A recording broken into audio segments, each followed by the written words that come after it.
Hey, y'all doing? Tonight we're going to talk about fear. Uh, being afraid of something, well, where fear comes from is not knowing. When you don't understand something, it's easy to be afraid of it.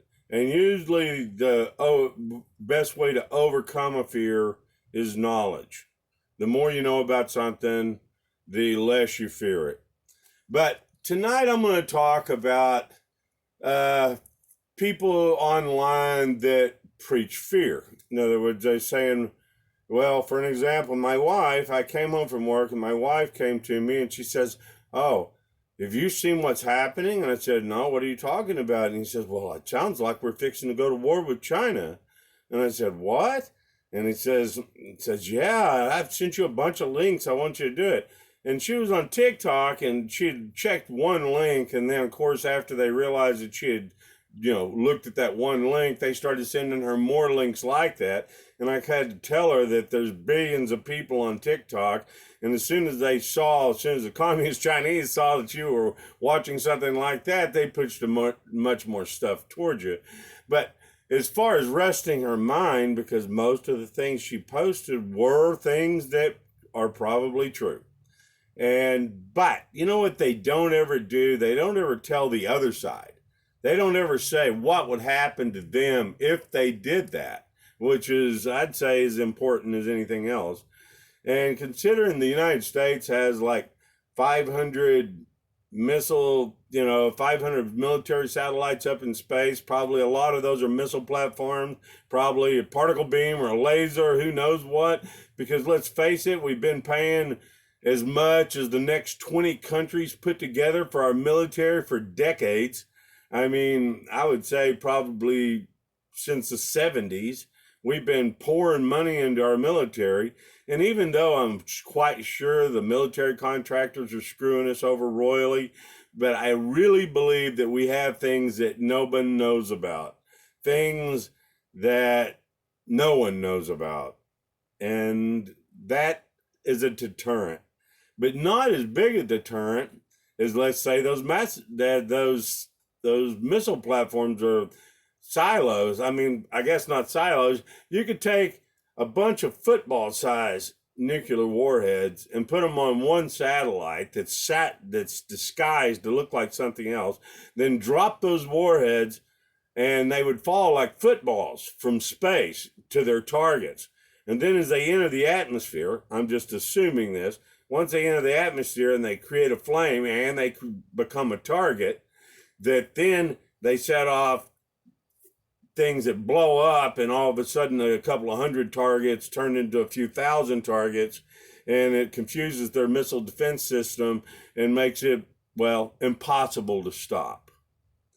So unless they have a death wish as far as setting a nuclear bomb off in our country or in any country, I think that that's a deterrent. And if there's a bright spot, I mean, I'm not trying to preach doom and gloom. I'm trying to preach just the opposite. Even if the happy point is if they do that to us, the payback's going to be a bitch, man. And they know this. This is something the Russians and the Chinese know, and I don't really see them wanting to, having a death wish, wanting to commit suicide. I mean, I think the Chinese are just going to wait for us to to self-destruct and pick up the pieces. Russia, but we got a lot of technology these days, and we got a lot of dumbasses running everything. I mean, look at us. We got Joe Biden as president right now. I never would have thought that Putin would have been stupid enough to invade Ukraine. I mean, my God, that's like Oklahoma. Hey, don't give me any ideas about Oklahoma now. But anyway, that's about all I got to say tonight. And I just say, don't be so worried. I don't think we're any closer to nuclear war now than we were in the 50s. So I hope y'all set your mind at ease and y'all try not to be afraid. And if you preach doom and gloom, try to preach the other side too, of what the doom and gloom, what their doom and gloom would look like. Because then people look at it and they say, instead of saying, "Oh my God," they're thinking, well, that would be the stupidest thing they could ever do. That's correct. They would be very stupid to do that. So I don't think they're that stupid. Well, but then again, Putin invaded Ukraine. But I think the Ukraine war was an excellent thing for deterring China from invading Taiwan, because Ukraine hasn't gone well for the Russians, and China's got to be looking at Taiwan as they build up their military and prepare to fight China and prepare to fight invasion.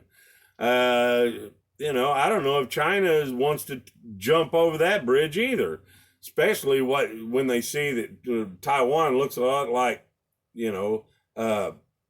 Ukraine, and the fact that the Indians, which have 1.25 billion people, share a huge border with China, which they hate the Chinese. Probably if there's any group of people in the world that hate the Chinese, it's the Indians. And then, of course, the Japanese. The Japanese are arming up too, and they're the third largest economy in the world between the United States and China. And they're arming up right now. There's a big military buildup. Yeah, it's all scary, but it's also a deterrent. And you need to remember that. The bigger the obstacle is to challenge, the less likely they're going to try to challenge it. Anyway, y'all have a wonderful evening, and y'all have a nice day now. Bye-bye.